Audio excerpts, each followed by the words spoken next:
Hi, welcome to Viewpoint. I'm Lily Neuman, the host, and this is my co-host, Susan Salomone, Executive Director of Drug Crisis in Our Backyard. Hi, Welcome, Lily. Hi. How you doing? Good. Good. And our guest today is Susan Veriker.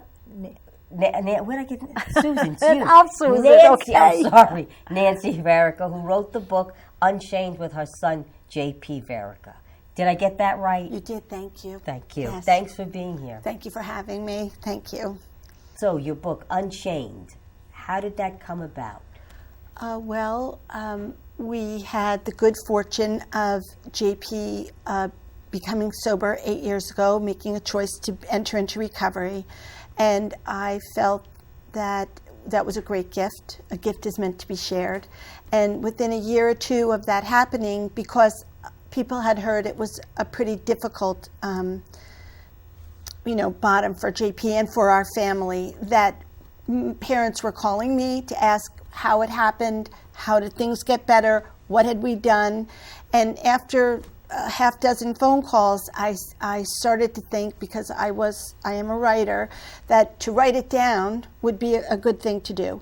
And once I started to write a day or two, I got in touch with our son and said, really, you need to share your part of the story too. And that is what Unchained is really about, is the story of someone's bottom and recovery, a young man told from the point of view of the mother and his own experience. So the book goes back and forth like kind of a terrible ping pong match until JP makes his decision, has his moment of spiritual awakening.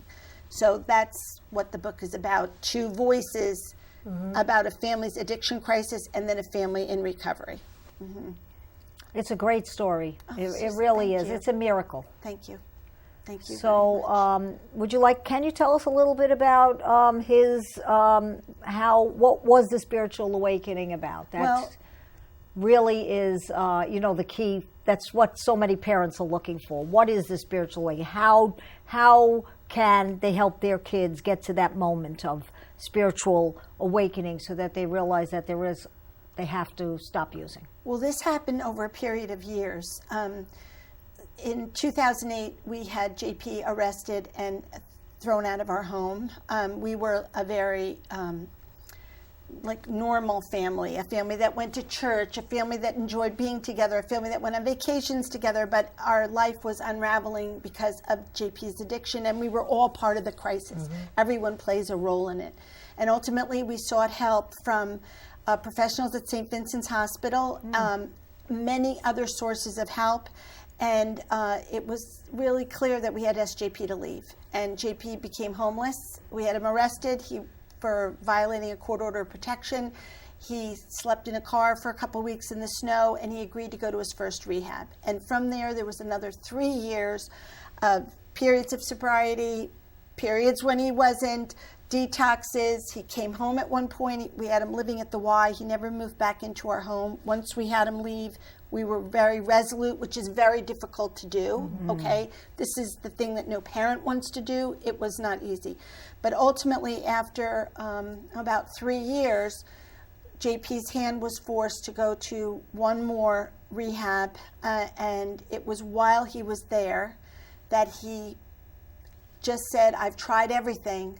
I'm now going to try this. I'm going to give this my full 100%. And if it doesn't work, then I'm a lost soul. And he said, we wrote in the book, and he said in the book, it was as if he could feel God's hand on his back.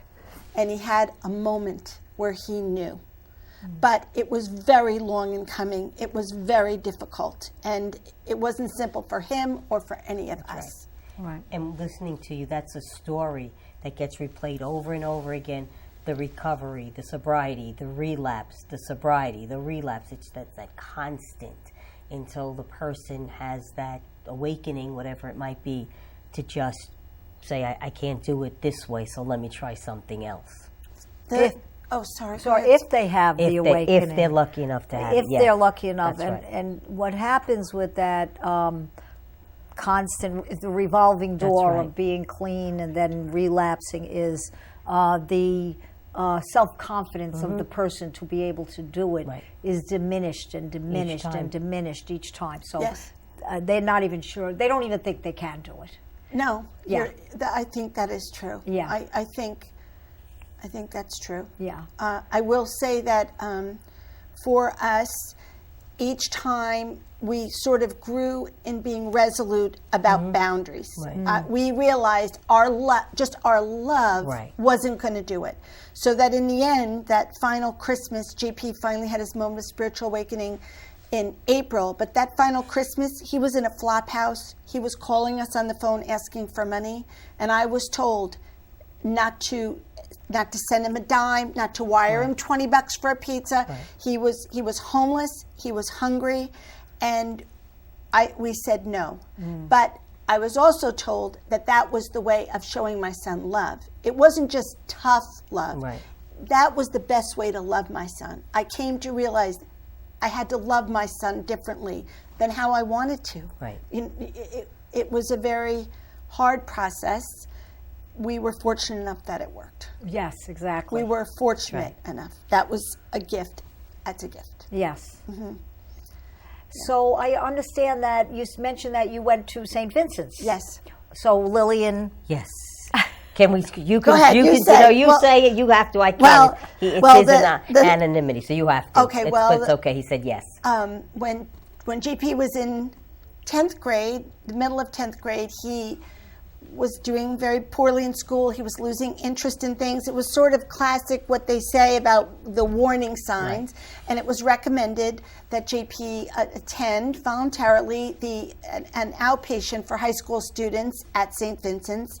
And he came home and told me about this great woman, Lily, and she was a straight shooter. And then I wound up speaking to Lily on the phone because I was trying to do anything I could to get my son propped up and back in the game, of his life.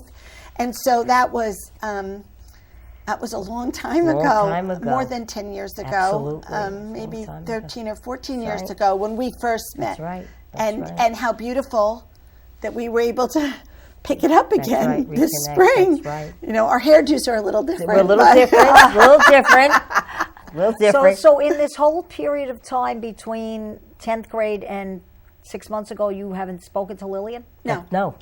That's right, because we spoke on the phone when JP was in the Excel program. Right. And you came to the family group. I came. That was it. That was how I really knew her. And when I saw her a a month or two ago, I said, "Oh my gosh, that's the woman that was leading the family groups." Yeah, it's funny. Yeah, it is. That's how, full circle. God works. That's how right. God works. He sure That's does. right. He puts Yeah. us in our life. Yeah. Everyone in our life for a reason. Now, how'd you two meet? Well, I know how we knew each other, but how did we come together then? JP spoke very highly of your work. He heard of your work and spoke very highly and said you were passionate, on fire, you knew your stuff, that you were a dynamo. And so when he had us have breakfast together that morning, but I knew Susan's father-in-law, Deacon Salomone, who's now up in heaven, but he was our deacon of the parish that I've been part of my whole life. And he was very close to you. Well, he was very kind and warm and friendly to me. Yeah. And, because I work at church, I'm involved, and he and I, we shared our love for IHM. Yeah. So now, did he know about? No. He didn't know about JP. He didn't, and honestly, we weren't. Here we are on a TV show with a big poster about the book. We were pretty private about it. With close friends, with family. I am in a 12-step program myself. I've been very private about it. JP was. It was only because we felt that maybe another family could be helped that we sort of stepped out. Yeah. But this wasn't, for years, this was not something that we were. Yeah, it was a big secret. It's a family secret. It's a family secret. That's right. Yeah, it's a family secret. That's With right. all of us. That's right. And it still is. Not as bad, not with you, but with other But people. we're talking about the general population. It's a secret. It is. And part of the power, I think, of breaking the chains is when someone can step out of that secret Right. and share the truth with someone outside of it so that help can come in. Right. That, to me, everyone's playing a role.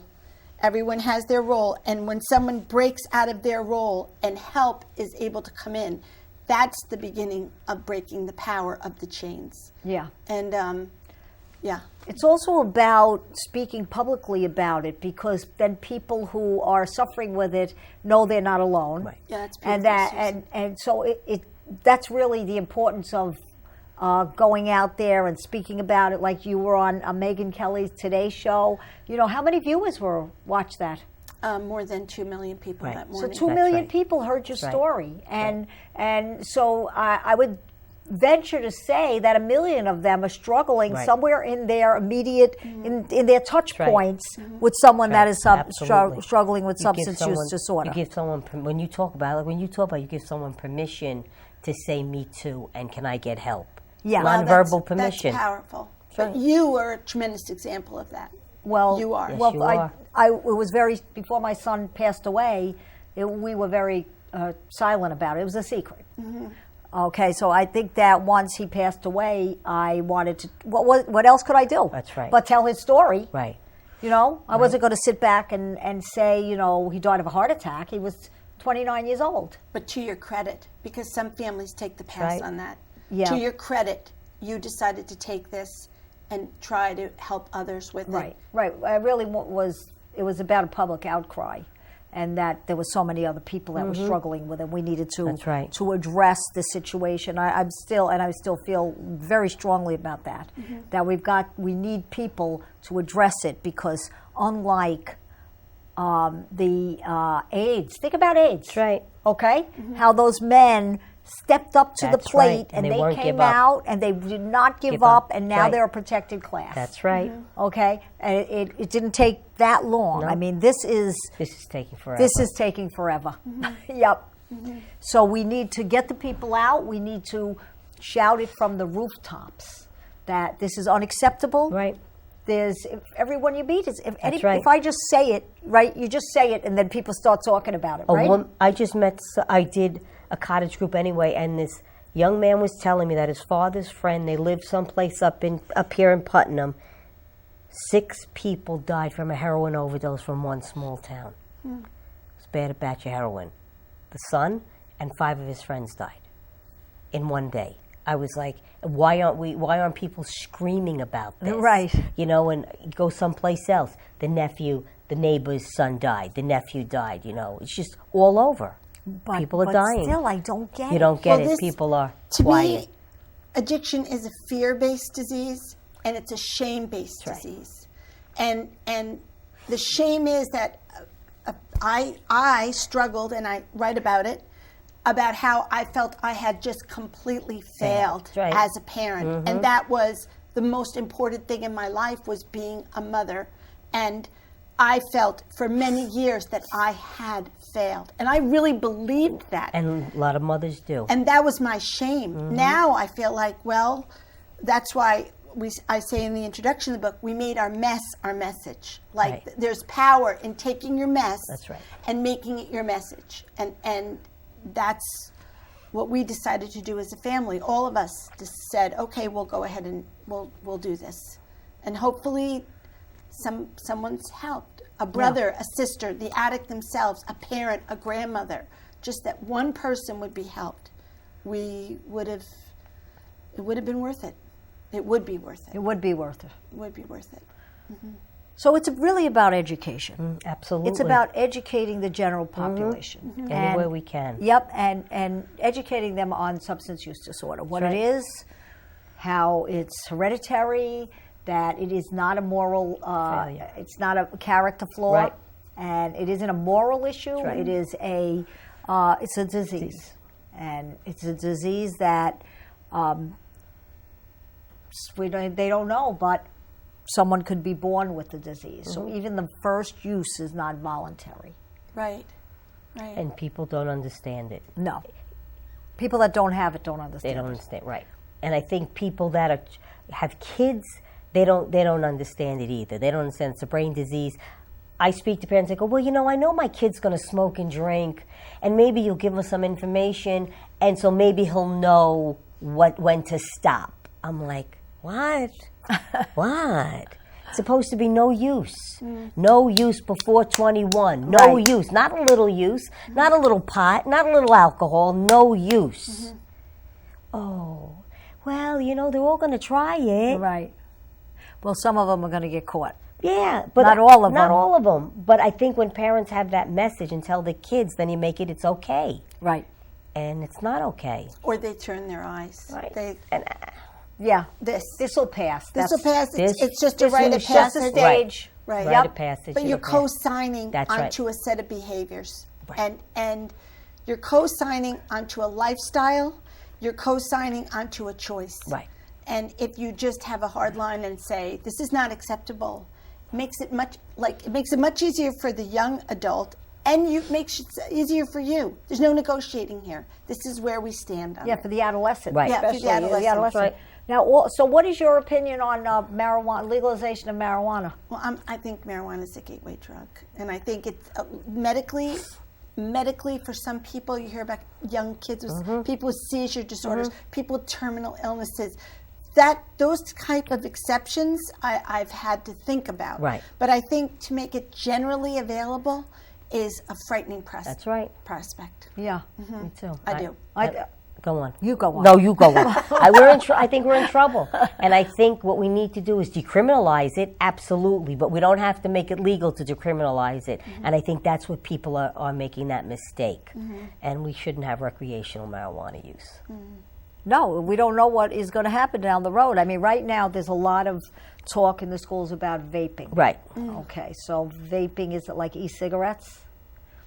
Electronic the cigarettes? Yeah. Yes, I do. I've heard of. I know of them. Okay. Yes. So the kids are smoking these in schools, and it's a big problem because they're smoking them in the classroom. Right. Because there's no smoke. That's right. Right. So No smell. and there's no smell. So that's what they're dealing with now, and they don't know what this is going to lead to. In 20 years from now, because the sale of cigarettes have gone down. There's not as many cigarette smokers. Right. But now the use of these e-cigarettes has gone up. Yes. So who do you think's selling those e-cigarettes? This cigarette manufacturers. R.J. Reynolds, right? Right. The cigarette people, to make money. Because they lost all that revenue, so they had to recoup it. They had to find another way to get it. So now they're hooking this younger generation on that. And I'm telling you, they are. It's the bad. schools, 75% They're out of of their- the kids are vaping. It's a dangerous game. Really is. And they put the marijuana oil in the jewels in the pods. Yeah. And they smoke that, and you get psychosis from that. They're seeing it in the emergency rooms. It's like schizophrenia, but it's not. But it has all the signs and symptoms of it, brought on by smoking the oil, marijuana oil, because the THC is about 90% pure. Yeah. Your brain wasn't made to smoke this stuff. These kids don't understand. Back in the day, no more. So where do you go from here?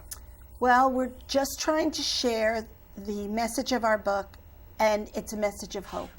There is hope for recovery. Absolutely. You said to me that day at breakfast, as long as somebody is breathing, there is hope for recovery. That the parents that have written me, they sound very desperate. They're worn down. They feel like they've run out of options. They're reaching out. But the message is, there is hope. Our son was very, very much struggling. We were struggling, but ultimately he entered into a decision to be in recovery. There's always hope, and to persevere, to keep trying to find solutions, not enable, Right. but to find viable solutions to help leverage into recovery or get them on the launch pad of recovery. That doesn't mean give them money, doesn't mean let them hole up in your house for months at a time, doesn't mean let them buy a new car when they crack up the car. That's, all we need. No, that's enabling. But to help get them on the launch pad of recovery. So that they can have maybe a spiritual awakening or whatever it is for each person. Right. A spiritual awakening can just be the anything. decision. That's right. It doesn't have to be like God. Right.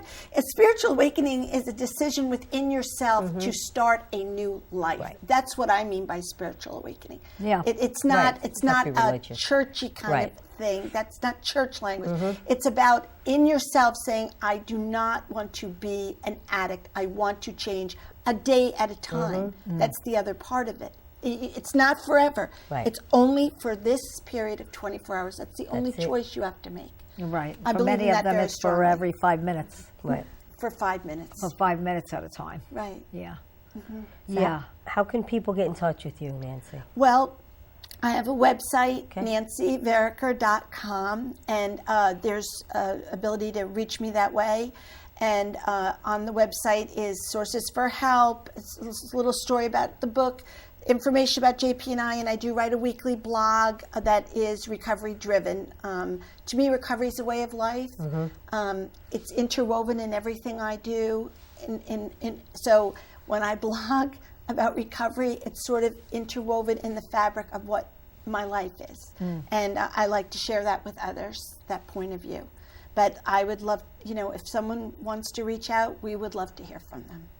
How many people have gotten in touch with you since from the book? Since the book, I would say about less than 50, but okay. more than like 30, That's like okay. That's somewhere great. in there. And I don't That's think good. we did say, and I should say this, JP now co-owns a treatment program. Okay. Like part of what our family's recovery way of life is that JP's made a decision to live that as his work. And he got his CASAC, he got professionally trained as you both did.